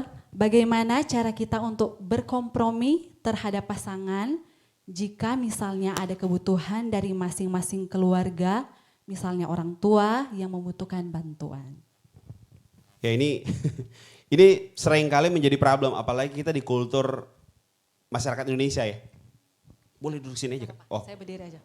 Di kultur masyarakat Indonesia ini yang rata-rata kalau di barat biasanya kalau umur 18 sudah harus keluar rumah. Ya kan? Malah saya nggak tahu tuh di Korea atau di mana, mereka justru harus cari rumah sendiri. Kalau kita di sini masih banyak yang tinggal dengan orang tua, bahkan kita disebut sebagai generasi sandwich generation. Kita sudah punya anak, masih sudah harus bertanggung jawab terhadap anak-anak kita, tapi di satu sisi kita juga masih mensupport dan mendukung orang tua. Nah, ini memang situasi yang sulit, tapi realita ini kan tetap harus dihadapi. Nggak bisa kita sepelekan dan nggak bisa kita acuh tak acuh. Ya, nggak bisa. Jadi batasan apa yang harus dilakukan? Pertama, biasanya hal seperti ini kalau bisa, waduh Bapak Gembala sampai turun tangan. Nah itu baru jadi. Nah, memang yang punya. Boleh Kak, silakan duduk. Jadi mungkin yang ini karena banyak teman-teman yang pro juga yang nonton, ini salah satu hal yang harus dibicarakan sebelum menikah. Sangat penting, sangat penting. Waktu sebelum saya menikah dengan istri saya harus ngomong, karena saya dari sejak kuliah, saya udah support keluarga setiap bulan dari uang jajan saya, karena saya disponsor waktu itu kuliahnya. Saya ambil sedikit dari uang jajan saya harus kirim ke orang tua, ke mama saya kirim. Setiap bulan, sampai detik ini. Masih seperti itu. Sudah berjalan dari kapan? 2012 sampai saat ini. Ya, ketika saya sudah berpacaran dan sudah berbicarakan untuk menikah, saya komunikasikan dengan dia. Kamu setuju nggak kalau nanti, karena sekali lagi pernikahan itu bicara tentang kesepakatan. Saling. Jadi kalau satu setuju, yang satu enggak, itu harus berdoa. Harus ada jalan tengah. Karena kalau enggak sepakat, Tuhan enggak akan berkati. Ya kan firman Tuhan bilang, berkat Tuhan turun ketika ada kerukunan. Itu bicara tentang suami istri. Gitu. Jadi hal yang pertama yang harus didiskusikan, salah satu hal penting yang harus didiskusikan sebelum menikah, buat teman-teman yang pro, di sini juga ada kan yang pro, yaitu harus bicarakan masalah support untuk orang tua. Karena firman Tuhan juga bilang, hormatilah ayah dan ibumu supaya lanjut usiamu. Ya, itu harus. Tapi boundariesnya itu harus dikomunikasikan dengan pasangan kita sebelum. Tapi kalau misalnya ada kasus-kasus kan sudah menikah baru dengar, ya kan? Gak apa-apa dikomunikasikan. Harus ada jalan tengah, kasih pengertian. Pasti kalau dia mengerti dan dia anak Tuhan pasti kan memahami. Membantu orang tua kan bukan hal yang salah, ya kan? Tuhan pasti akan memberkati kita ketika membantu orang tua. Cuman batasannya kita harus komunikasikan. Kalau saya komunikasi dengan istri kan, kalau menurut kamu berapa paling oke untuk kita kasih bantuan setiap bulan? Karena kalau saya masalah keuangan dia yang pegang semua soalnya. Jadi dia yang tahu pengeluarannya seperti apa, oke-nya seperti apa. Dia bilang oke segini oke, cukupnya segini oke. Jadi saya akan kirim bantuan setiap bulan ke orang tua saya segitu. Jadi harus dikomunikasikan dan disepakati bersama-sama. Seperti itu. Itu memang intinya komunikasi. Betul, komunikasi penting. Oke, baiklah. Malam hari ini ada yang mau bertanya? Pak Paulus mau bertanya. Oke, wah berat nih kayaknya. Oh boleh. Oke.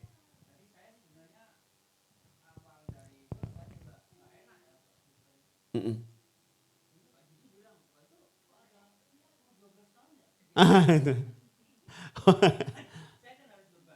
Betul, betul.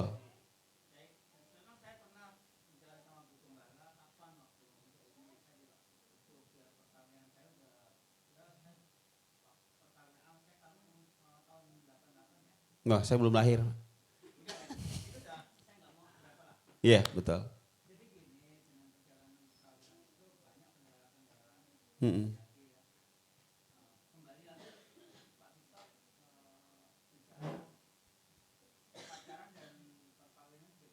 Betul.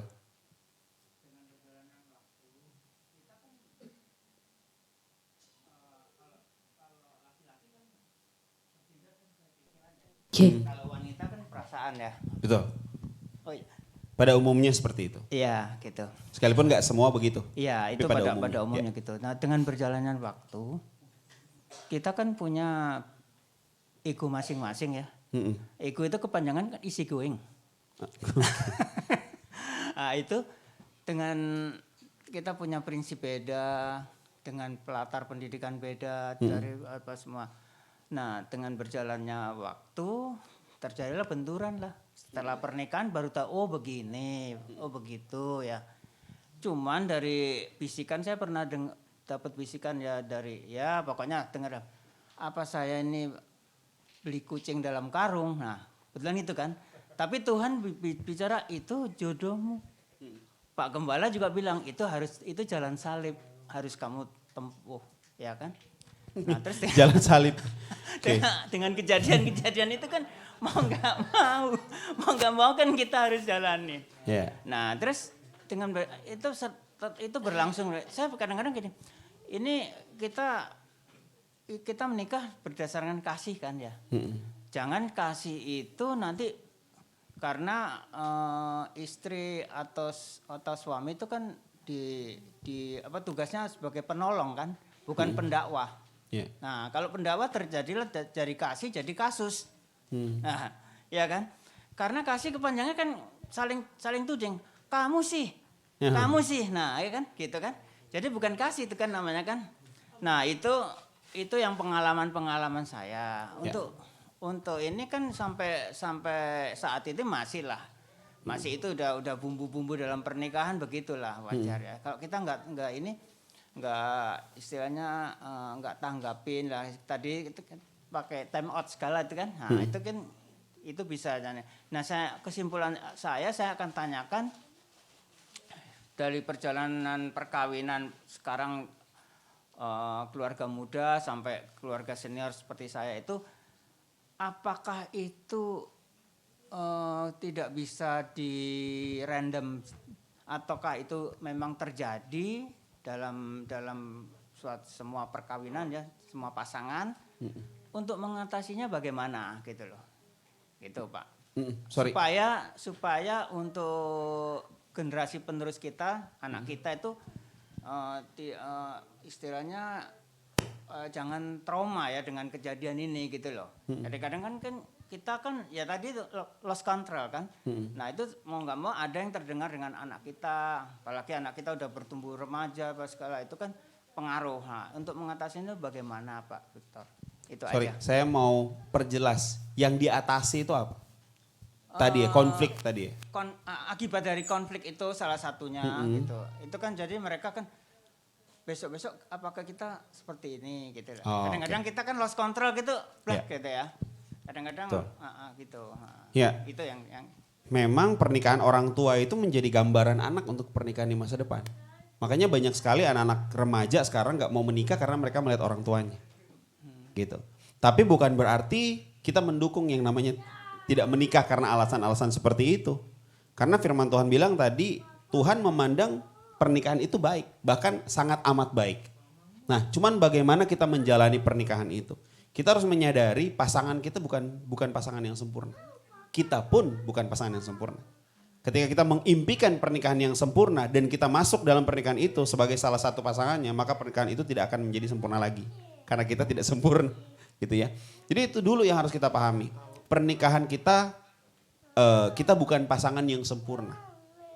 Itulah kenapa harus tadi Christ-centered marriage.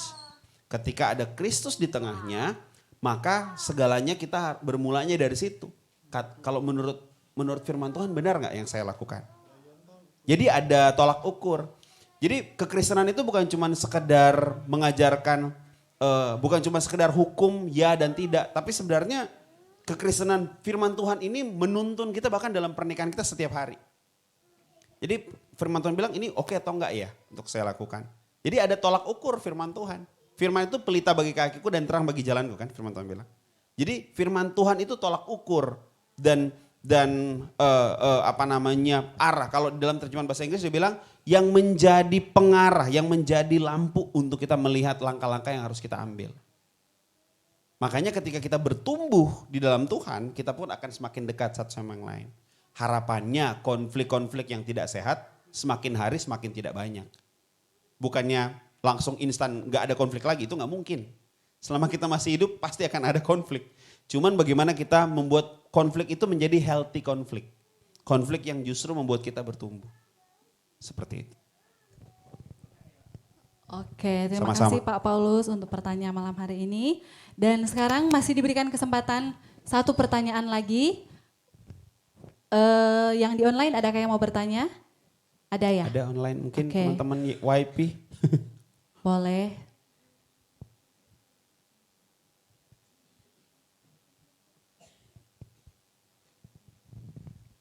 Ada mungkin boleh dibacain kali. Ya, boleh bacain.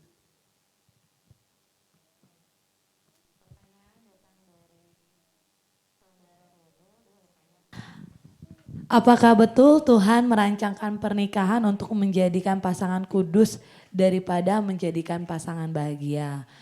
Kemudian pertanyaan kedua, apakah pada akhirnya tujuan yang dituju pernikahan ada hubungan dengan Tuhan, bukan hubungan antar pasangan? Jadi maksudnya ya tujuannya tadi kita menikah biar kita dikuduskan gitu ya, bukan untuk bahagia. Terus kok nanti akhirnya di kekudusan kita udah gak ada hubungan lagi sama pasangan, tapi justru kehubungan kita kepada Tuhan.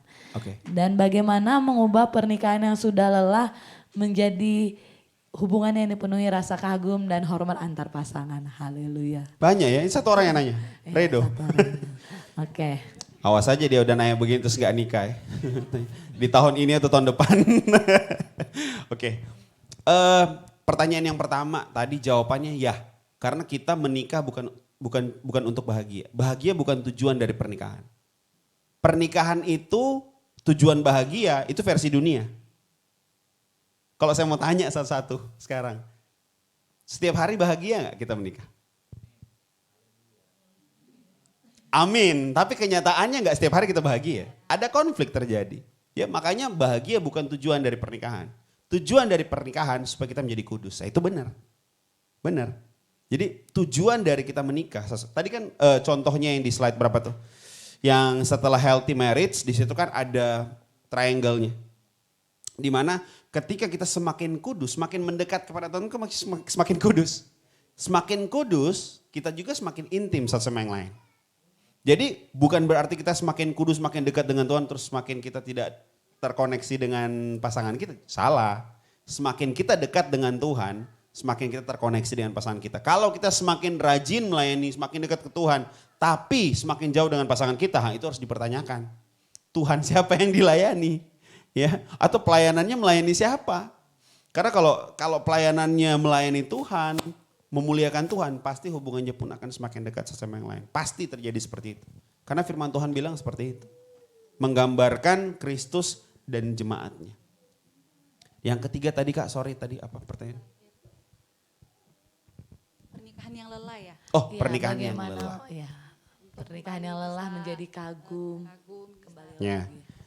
Itu sebenarnya salah satu yang ditanyakan juga di asesmen kemarin ya, salah satunya kelelahan di dalam pernikahan. Tapi puji Tuhan kemarin keluarga Evosisi kayaknya nggak ada yang, belum ada mungkin. Jadi kemarin cuma satu dua, jadi nggak banyak case tentang itu. Tapi kalaupun ada bicara tentang kelelahan, gini ya, kelelahan tadi kan udah dijelaskan. Ada orang lelah secara fisik, ya. Ada orang lelah secara sosial tadi disebut. Sosial itu kan hubungan dengan manusia ya, sama dengan pasangan juga. Ada lelah pikiran. Laki-laki tuh paling banyak tuh lelah pikiran. Fisik kayaknya masih oke, tapi lelah pikiran sering, karena sering mikir kan kalau laki-laki ya. Yang keempat lelah spiritual. Nah ini kita harus cari tahu yang lelahnya apa. Kalau kita misalnya sudah berminggu-minggu gak baca Alkitab, gak doa, pasti lelah spiritual lah. Jangan salahkan kerjaan di kantor, gak ada hubungannya kerjaan di kantor. Lelah kita tuh lelah spiritual. Jadi yang harus kita kembalikan, yang harus kita cas lagi, HP aja butuh dicas. Manusia juga butuh dicas. Kalau lelah spiritual, yang harus dilakukan ya dicas spiritualnya. Kalau lelah fisik, jangan dicas spiritualnya. Kalau lelah fisik ya tidur, istirahat. Gitu ya. Kalau lelah sosial, yang dicas ya sosialnya. Kalau lelah pikiran yang dicas, mind breaknya harus dilakukan. Kayak gitu. Kita identify dulu yang mana yang lelah dalam pernikahan kita. Jadi kalau menurut saya setelah kita identifikasi yang bagian mana yang mengalami kelelahan, terus kita tindak lanjuti kan kalau spiritual, ya spiritualnya yang harus dicas. Nah setelah dicas bagaimana memaintain, itu kan yang paling penting. Memaintainnya kita gak bisa dan gak akan mungkin tanpa Roh Kudus. Roh Kudus yang memampukan kita di dalam segala kelemahan kita dibilang kan. Roh Kudus yang akan membantu kita memaintain. Karena saya mengalami, mungkin 12 tahun lebih yang lalu saya masih mengalami itu yang namanya burnout. Masih mengalami itu. Tapi di hadapan Tuhan, nih di hadapan istri saya, sekarang saya gak mengalami lagi yang namanya burnout. Karena di maintain. Burnout itu maksudnya kalau melayani itu, saya gak mau melayani lagi deh, saya kayaknya mau mundur dari pelayanan. Dulu saya masih begitu tuh. WL, melayani musik atau segala macam, itu masih mut-mutan. Kalau saya oke, saya melayaninya oke. Kalau enggak, saya enggak oke. Sekarang enggak lagi, karena saya tahu itu harus di-maintain.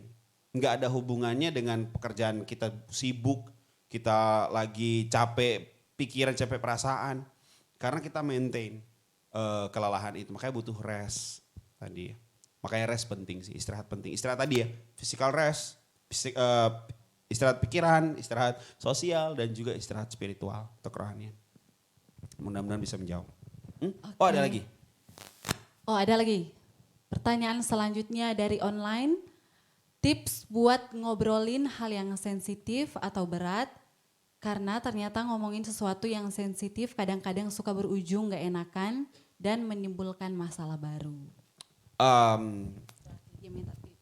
Nah ini yang sebenarnya tadi juga saya ada sampaikan tuh. Effective communication ada di slide. Nanti slide-nya juga akan dibagiin sih. Tapi PDF-nya ya, slide-nya dibagiin. Di bagian slide itu saya ada bilang gini, komunikasi itu kan ada dari mouth to mouth dulu nih. Tapi habis itu head to head, logika dengan logika. Tapi di atas head to head itu ada heart to heart, hati dengan hati. Nah di atasnya lagi faith to faith. Makanya kenapa kerohanian kita harus bertumbuhnya seimbang. Jadi ketika komunikasi itu terjalin, kerohanian gitu seimbang, maka komunikasi akan terjalin lebih baik. Kalau komunikasinya berat sebelah, kalau kerohaniannya berat sebelah, maka komunikasi pun akan sulit. Tapi gimana caranya kalau misalnya kerohaniannya berat sebelah? Berarti yang harus kita lakukan cari momen yang tepat. Gini, orang berhikmat itu kan, orang pintar itu bukan orang berhikmat loh, beda. Ada banyak orang pintar tapi gak berhikmat. Orang pintar itu dia ditanya apa dia tahu. Mau ngelakuin apa semua tahu. Tapi orang berhikmat dia tahu tapi dia tahu kapan waktunya. Ya, orang berhikmat itu dia tahu jawabannya, dia tahu yang dilakukan pasangannya salah. Tapi dia tahu kapan waktu terbaik untuk menegur. Kapan waktu terbaik untuk menasehati. Kapan waktu terbaik untuk membicarakan masalah yang sensitif yang disebut di sini. Nah, makanya hikmat datang dari Tuhan, dari firman Tuhan. Dengan kita tertanam dalam firman Tuhan, hikmat itu akan muncul. Kita tahu nih kapan momen terbaik. Misalnya suami kita pagi-pagi dibikinin kopi. Dari pagi moodnya udah enak tuh. Siang malam pulang kerja diurutin, masuk tuh obrolin yang hal-hal yang sensitif dan berat nggak apa-apa. Mungkin awal-awal masih kaku, tapi itu kan dibiasain. Lama-lama terbiasa. Seperti itu. Itu jangan bayangin langsung dalam satu malam, langsung bisa komunikasi efektif tercipta dalam satu malam, nggak bisa. Itu a lifetime proses, Bapak Ibu teman-teman. Waktunya panjang sekali. Dulu saya tahu. Saya tipenya yang suka marah-marah, istri saya yang tipenya baperan gitu. Ya waktu pacaran ya, sekarang sudah enggak. Sekarang dia luar biasa cinta Tuhan. Ya, waktu wah itu baperan. Ya, tapi kemudian kita bertumbuh sama-sama di dalam Tuhan. Sekarang waktu kita pacaran sering berantem, sekarang justru menikah berantem tuh hitung jari paling kan. Serius. Jarang banget lagi ada berantem yang gimana, konflik-konflik yang tidak sehat terjadi. Karena di-maintain setiap hari. Jadi boleh membahas hal yang sensitif dan berat. Ini hal-hal sensitif dan berat kan banyak ya. Bisa ngomongin tentang, next mungkin kita bisa belajar keuangan dalam pernikahan. Itu juga bisa menjadi salah satu konflik dalam rumah tangga. Karena gak didiskusikan sebelum menikah. Pola asuh anak sebenarnya harus didiskusikan tuh. Tapi gak apa-apa, belum terlambat. Kita kan ada sekarang parenting seminar. Nanti akan dilakukan juga kayaknya untuk FOCC juga. Itu perlu dikomunikasikan. Karena pernikahan tanggung jawab bersama. Sama pola asuh anak tanggung jawab bersama. Bukan cuma istri atau bukan cuma suami. Berarti emang intinya hubungan kita ke Tuhan itu paling utama. Terus hubungan ke suami istri, ke anak juga akan berjalan dengan baik ya Ko ya. Oke baiklah, puji Tuhan malam hari ini. Seminar kita udah berakhir. Puji Tuhan. Dan saya persilakan Pak Raymond untuk maju ke depan sebagai tanda ucapan terima kasih dari FOCC dan juga Bapak Ibu Saudara yang sudah hadir malam hari ini. Kita akan memberikan cendera mata kepada Ko Victor sebagai ucapan terima kasih kita malam hari ini. Atas nama warga keluarga muda mengucapkan terima kasih untuk pelayanan di hari ini. Puji Tuhan, terima kasih. Sudah? Sudah belum? Oke, mungkin Ko Victor sama Pak Raymond di sini kita akan foto bersama. Dan yang jangan lupa yang di online juga bisa buka kameranya biar kita bisa berfoto. Ayo boleh Bapak Ibu Saudara yang hadir malam hari ini silakan maju ke depan, kita akan berfoto bersama.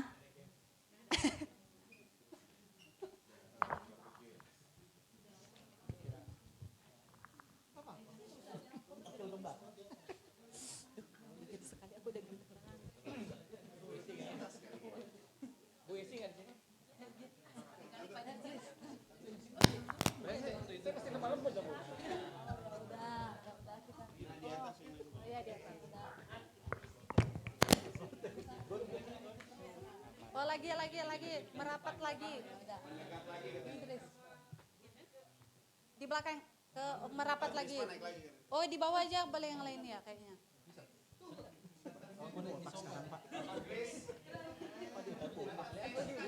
Bertiga satu kelihatan.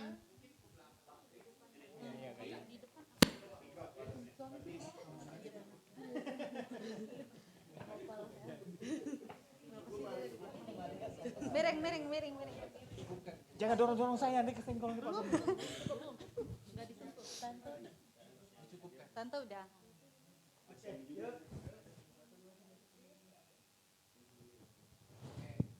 Oke, udah. Aku kecil kan? Terlalu kecil. Gak bisa, gak ada lagi. Gak ada.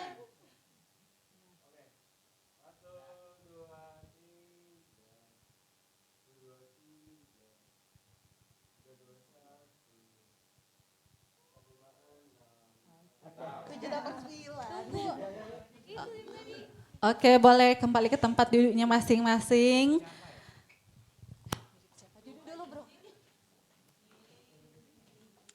Sekali lagi, malam hari ini saya mewakili FOCC, mewakili juga Bapak Ibu Saudara yang sudah hadir malam hari ini mengucapkan terima kasih banyak kepada Ko Victor yang sudah membagikan berkat bagi kita malam hari ini. Puji Tuhan. Malam hari ini kita akan memberikan persembahan setelah seminar. Kita akan memberikan persembahan malam hari ini.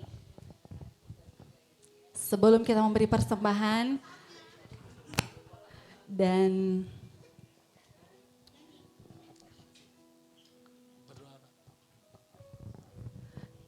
kita akan berdoa terlebih dahulu untuk persembahan yang akan kita berikan. Kami mengucap syukur Tuhan untuk kebaikan-Mu dalam hidup kami. Malam hari ini kami sudah sama-sama belajar tentang pernikahan yang sehat. Biar Tuhan terus memenuhi kami dengan Roh Kudus-Mu Tuhan. Agar kami semakin mengerti, semakin memahami lewat setiap perjalanan pernikahan kami ya Bapa. Terima kasih Tuhan Yesus yang baik. Di hari ini kami akan memberikan persembahan. Tuhan yang memberkati setiap tangan-tangan yang memberikan. Tuhan yang memberkati menilik dari tempat yang maha tinggi. Dan itu bisa menjadi berkat di tengah-tengah pelayanan di tempat ini. Terima kasih Tuhan, kami akan memberi dengan sukacita di dalam nama Tuhan Yesus Kristus. Haleluya. Amin.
Dengan kuat kuasa Roh Kudus-Mu sehingga setiap kami memiliki tanggung jawab untuk membangun kehidupan yang sehat dalam pernikahan kami. Pakai kami suami, pakai kami istri untuk kami benar-benar membangun perjalanan pernikahan kami setiap hari menjadi pernikahan yang sehat lewat tuntunan dari firman dan Roh Kudus-Mu. Berkat Allah ada atas hidup kami, hamba-Mu Victor, Tuhan urapi dan Tuhan terus pakai bersama dengan istri dalam pelayanan pekerjaan Tuhan, dalam setiap ruang pelayanan yang Tuhan sudah taruh atas hidup mereka. Semakin urapi dengan kuat kuasa Roh-Mu, dengan pewahyuan-Mu, sehingga dalam pelayanan mereka dapat memberkati begitu banyak orang, dan di dalamnya kerajaan Allah dapat dibangun. Nama Tuhan yang semakin dipuji, dipermuliakan. Berkati setiap kami yang sudah datang beribadah, yang sudah datang melayani Tuhan, yang sudah mengikuti secara online. Ulurkan kedua tangan-Mu dan letakkan atas hidup kami, dan berkat Allah rohani jasmani melimpahi kami, hidup kami, rumah tangga kami, di dalam nama Tuhan Yesus Kristus. Perkuat komunitas FOCC di tempat ini. Pelayanan wadah keluarga muda Tuhan terus perkuat menjadi sebuah pelayanan yang bukan hanya berbicara tentang keluarga kami, tapi bagaimana kami dapat menjangkau keluarga-keluarga muda di kota ini untuk mereka dapat datang kepada Tuhan, membangun rumah tangga di dalam Engkau. Berkati setiap pelayan pengurus yang ada, setiap keluarga-keluarga muda yang ada, bahkan masih ada beberapa keluarga muda yang belum bergabung Tuhan. Tuhan bawa mereka Tuhan untuk dapat bersama-sama mengikuti wadah kaum muda, keluarga muda di tempat ini, untuk bersama-sama berjalan membangun rumah tangga di dalam kasih karunia Tuhan. Terima kasih Tuhan. Dan kami mau pulang, mari sertai kembali ke tempat masing-masing dengan selamat sejahtera yang datang daripada Tuhan. Sebentar juga kami akan menikmati makanan dan minuman. Mari berkati, kuduskan dengan firman-Mu. Biarlah setiap makanan dan minuman yang kami makan dan minum menjadi sehat, kuat bagi tubuh jasmani kami, dan kami pakai untuk beraktivitas dalam rencana dan kehendak Tuhan. Terpujilah nama Tuhan, kekal untuk selama-lamanya. Dan sambil mengangkat kedua tanganmu, terimalah berkat-berkat dari Allah Bapa, kasih sayang, anugerah keselamatan dari Allah Anak, persekutuan, penghiburan, penjagaan, kuasa pertolongan dari Allah Roh Kudus, menguatkan, meneguhkan, mempersatukan, dan memenuhi keluarga kita dengan kasih yang daripada Tuhan sampai hari Maranatha. Sampai kita bertemu dengan Tuhan Yesus, kita dan keluarga kita masuk ke dalam kerajaan sorga. Terpujilah nama Tuhan, di dalam nama Tuhan Yesus Kristus kami sudah berdoa. Haleluya. Amin. Amin. Puji Tuhan, acara kita malam hari ini sudah selesai. Dan sampai jumpa di acara selanjutnya. Tuhan memberkati Haleluya. semuanya.